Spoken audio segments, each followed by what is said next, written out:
I'm not sure I even knew what a vegan was, actually, before the time I became one.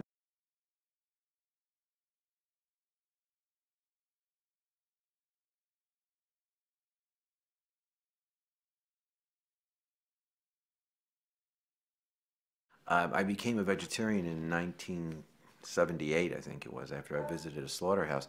And I stopped eating meat immediately.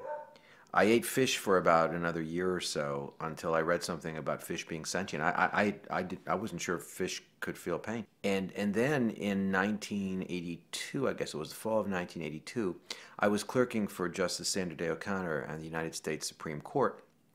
And Capitol Hill at that time was a rather economically depressed place.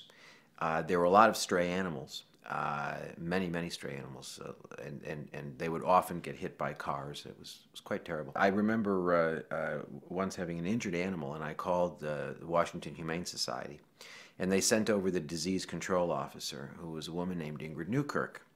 And so she came to the court and she picked up the injured dog. And we got into a discussion about, she said to me that I should consider becoming a vegetarian. And I said, well, I was. And she asked me if that was for moral reasons. And I said, yes, indeed it was. And then she told me that she and her friend, Alex Pacheco, had just founded a group called People for the Ethical Treatment of Animals. And that Friday night, she and Alex came over and had dinner at our house. At some point in the evening, Ingrid went to the refrigerator, and she saw that I had milk in the refrigerator, and cheese, and ice cream in the freezer. And she proceeded to throw it all in the garbage, and I asked her why she was doing that. And she explained to me that if I took this seriously, I needed to think about being a vegan. I didn't even know what a vegan was. I was not even aware at that time that there were people who did not eat any animal products whatsoever. And so we had a discussion about it, and the next day she brought me a book called Fettered Kingdoms, written by a guy named John Bryant, who was British. And it was about animal exploitation as a general matter, and he basically described the use of animals and the various connections between meat and dairy and things like that. And it was about 70 or 80, it wasn't very long, it was about 70 or 80 pages. I read it, it was a Saturday, and I read the book. And I haven't eaten a dairy product since then. It became clear to me that veganism had to be the moral baseline of anything that was going to call itself an animal rights movement. And it became clear very quickly. What Peter was doing was bringing exposés, whether it was the Taub case, which involved experiments with deafferentation, where the nerves of primates were severed so that Taub could study certain things relating to stroke behaviors. That's where Pacheco got the job in the lab, and he worked in the lab, and he engaged in surveillance and brought that to the authorities, and Taub was prosecuted. That's what the animal rights movement was in its inception, was people bringing information sometimes gotten in questionable ways, or perhaps even gotten criminally, but that this information was being brought to the public in an attempt to start discussion about the legitimacy of animal use. We had all these exposés. Okay, once the exposés stopped and campaigns and non-exposé campaigns were going to have to be developed, what were they going to look like? The question became, in what ways were they going to have a positive program that was different from what had come before? Because what had come before was largely things like the Humane Society of the United States and the Animal Welfare Institute and those sorts of organizations, which were clearly focused on the regulation of animal exploitation. I think that it was then that you started getting this distinction, this debate between animal rights and animal welfare. The people who were the rights people were by and large vegans. They got it. They understood that if animals have real moral significance. If animals have rights, if they have a right not to be treated as our commodities, well, then that logically implies we can't eat them, we can't wear them. I mean, whatever else it implies, it implies you can't eat them, you can't wear them, you can't use them for various purposes. And so the rights people got that, by and large. The welfare people didn't. There was always that, you know, that tension between the rights people and the welfare people. But then as the rights, you know, as the rights movement progressed, it started morphing more and more into a welfare movement. The animal welfare movement, from its emergence in the 19th century, was based on the notion that it was all right to use animals as long as we treated them properly. If you look at the distinction between use and treatment, the animal welfare position is use is okay if treatment is acceptable. The animal rights position is that use is not acceptable, however humane the treatment may be. The animal movement has now gone back explicitly to that position, that animal use is acceptable as long as treatment, yes, it's acceptable to use animals as long as we treat them properly. And that is the classic 19th century animal welfare position. The only difference between the movement now and the movement in the 19th century is that this movement, it claims to be more progressive in that it thinks that animals ought to have more protection than Jeremy Bentham thought in the 19th century, but it's really basically theoretically the same movement. In 1996, when I wrote Reign Without Thunder, I introduced this idea of new welfarism, that the difference between the old welfarists and the new welfarists was that the new welfarists believed that welfare regulation would and should get to the abolition of exploitation in the long term. There is no empirical reason to believe that the regulation of animal exploitation will ever lead to its abolition. There's no historical evidence for that. If anything, there is quite a bit of historical evidence that the more regulation we have, the more animal exploitation we have, because people end up feeling better about exploitation the more you regulate it, because they think it's okay, it's humane, it's acceptable, it's morally acceptable. Many of the practices that these welfarists attack are practices that are already economically vulnerable. For example, the gestation crate with pigs, with sows. Animal agriculture studies show that if you use an electronic sow feeding system as an alternative to these gestation crates, you increase sow productivity. You cut down on mortality. You cut down on disease. So a lot of these campaigns that are the target of animal welfare people, animal welfare groups like PETA, HSUS, etc., just about all of them, are practices that are economically vulnerable. Now, one might ask legitimately, well, wait a minute, if they're economically not viable, why doesn't industry shift without being told by the animal people to shift? Because if they're rational actors, wouldn't they do what was economically efficient? And the answer is, it's more complicated than that. When factory farming was developing, the people who were designing this, they weren't factoring in that we're not dealing with widgets, we're dealing with sentient beings that get stressed and get ill as a result of that stress. So people weren't really thinking about, they were thinking about concentration, concentrating commodities and increasing profits. They weren't thinking about, and they weren't factoring in what the costs were going to be of that intense concentration. And what's coming out now is, is indications that certain aspects of factory farming are very economically inefficient.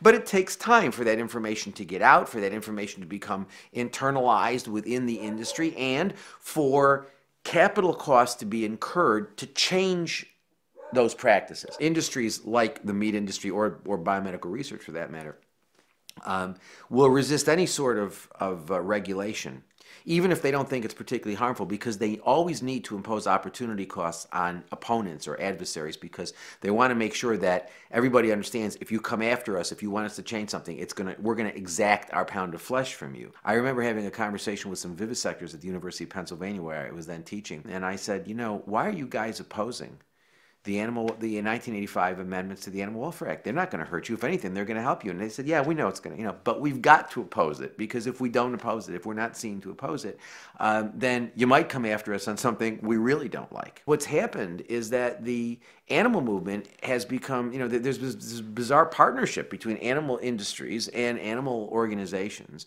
where animal organizations are going after these after industries for largely, minor changes.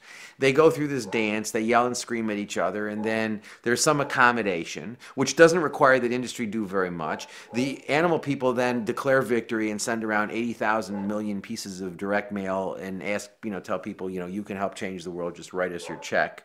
And they make lots of money. I never thought when I wrote Rain Without Thunder that one day PETA would be having partnerships with large fast food chains and whatnot, and promoting humanely slaughtered this and nicely gassed that and things like that. I never thought that would happen. I was just looking at some of the emails I got today, and the consistent theme in so many of these things that I'm reading is various animal welfare reforms are being disregarded. I mean, whether it's there's now a move to start horse slaughter again. I have all these activists in Britain who advocated against the use of dogs in fox hunting and stuff. The ban's being disregarded. I mean, it's like all these welfare things. None of them ever really works, because we haven't changed the way people think. And as long as we don't change the way people think, it's never, you're never going to see any sustained change. But that paradigm shift has got to center on and focus on what people eat. As long as 99% of us think it's all right to eat animal products, with the best justification we have for inflicting pain, suffering, and death on 56 billion animals every year, not including aquatic animals, is that they taste good. Well, as long as you've got most of us thinking that, nothing's ever going to change. I was saying in the 1980s, what we ought to be doing is coming up with creative, nonviolent ways of educating people about veganism so that we can shift the paradigm away from the property status of animals. Because that was also clear to me, as a lawyer, as a law professor, it was clear to me that animals are economic commodities as long as as long as we have this relationship of property to property owners. As long as animals were economic commodities, every time you try to protect animal interests, you were paying money. What that's going to do is it's going to severely limit the sort of protection that we accord animals. And that's why animal welfare doesn't work, because it basically, we can't afford to protect animal interests, particularly in the world that we live in now, with the fact that we have all of these trade barriers down, we have this, quote, free trade situation. It's never going to work. If we really want to change the world, we've got to focus on veganism. And so I was saying this fairly early on, and I was encountering resistance. I encountered resistance fairly early on. Part of it was many of the people involved in these organizations, particularly the groups like HSUS and Animal Welfare Institute and Fund, these were organizations where many of the people involved with them weren't vegan. And also, they went to a donor base for contributions of people who weren't vegans, and they didn't want to upset them. They didn't want to alienate them. So people wanted safe campaigns. They didn't really ask anybody to do anything other than give money to support the campaign. They didn't require that they change, they didn't require any sorts of personal changes. And so I encountered that right away, and it became clear to me that the economics of these organizations was inconsistent with what I thought ought to be the case, which was basically promoting veganism. The predicate for veganism is already set. Most of us already accept all of the moral views that are the predicate for becoming a vegan. We all believe it's wrong to inflict unnecessary suffering and death on animals. All right? So now the next question becomes, what do we mean by necessity? Well, whatever it means, whatever abstract meaning it has, if it has any meaning whatsoever, its minimal meaning has to be that it's wrong to inflict suffering and death on animals for reasons of pleasure, amusement, or convenience. Because if it's all right to inflict suffering and death on animals for reasons of pleasure, amusement, or convenience, then you've got a loophole that's now so large you could drive a truck through it. So if the moral notion that we all accept, if that has any meaning, then it's got to be the case that we can't inflict suffering and death on animals for reasons of pleasure, amusement, or convenience. Okay. Problem is, 99.9999999% of our animal use can only be justified by reasons of pleasure, amusement, or convenience. It's got to go. If we are at all, if we mean what we say, we have no choice. Veganism is the only rational, logical response to accepting that it is morally wrong to inflict unnecessary suffering and death on animals. When you explain it to people this way, people say, well, gee, I understand that. I'm not sure, I don't know. I don't know, I don't know that I'm going to become a vegan or not yet. But you've got me thinking. I now don't think it's crazy. I used to think it was crazy. I don't think it's crazy. I now understand what you're saying. I need to think about it. And that's my views. As long as I got you there, as long as I got you to that point, then I've got you thinking. I am often asked, what do you do if somebody says, I understand what you're saying, but I'm not ready to go vegan right away. Should I eat cage-free or, I said, no. You can go vegan right away. It's not difficult. Trust me, it's not difficult. It's easy. Well, but I'm not sure. Okay, look, I don't think you should eat, we've had this conversation. You've acknowledged that you think that eating animals and animal products is not morally justifiable. Okay, well, then, that's your conscience. If you're going to continue to eat them, that's a decision you're making in the face of your assessment that it's not morally justifiable. However, let me say this to you. If you feel you can't do it right away, and I would disagree with you, you can. If you feel you can't, then go vegan in stages. Go vegan for breakfast for 3 weeks. You'll see that you're not going to die. Your arms and legs don't fall off. You don't go blind. And then you go vegan for lunch for a couple weeks. And then you go vegan for dinner. And boom, there you are, you're vegan. To me, being a vegan is the most important form of activism if you are committed to the abolitionist, nonviolent ideal. It is the most important aspect of your behavior. So be a vegan. Educate others, whether it's in your vet office, whether it's in a airport lounge where you're waiting for a flight, or whether you're on the airplane and talking to somebody about why you have a special meal. Talk and educate everybody you can. Get the literature that is available on the website from the increasing number of vegan abolitionist organizations.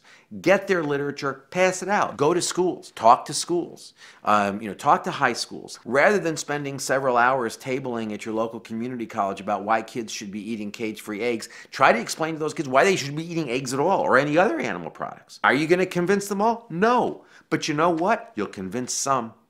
You'll convince some, and then they'll convince some, and then they'll convince some. And it will grow. It's a zero-sum game. Every dollar we spend, every minute, every dollar of resource, every minute of labor that we spend focused on welfare regulation is $1 less and a minute less of labor than we're spending on promoting veganism and abolition. Well, but what about the people who are never going to become vegan? You know what? Let's worry about those people once we've gotten everybody who will become a vegan. Once we've convinced the people who are out there who can be convinced. Once we do that, we haven't even started with that yet. Once we do that, then we'll worry about the people who aren't going to change. I am optimistic. I do see things changing. I see an emerging group of folks who are committed, who are coming to recognize that this is a fundamental moral issue. It requires that we embrace the principle of nonviolence. They understand that embracing the principle of nonviolence means embracing veganism, not as a lifestyle like whether you ski or whether you don't ski, but as it's your fundamental commitment to nonviolence and to the abolition of animal exploitation. And I see people moving in that direction. I see people moving in that direction, and I am optimistic.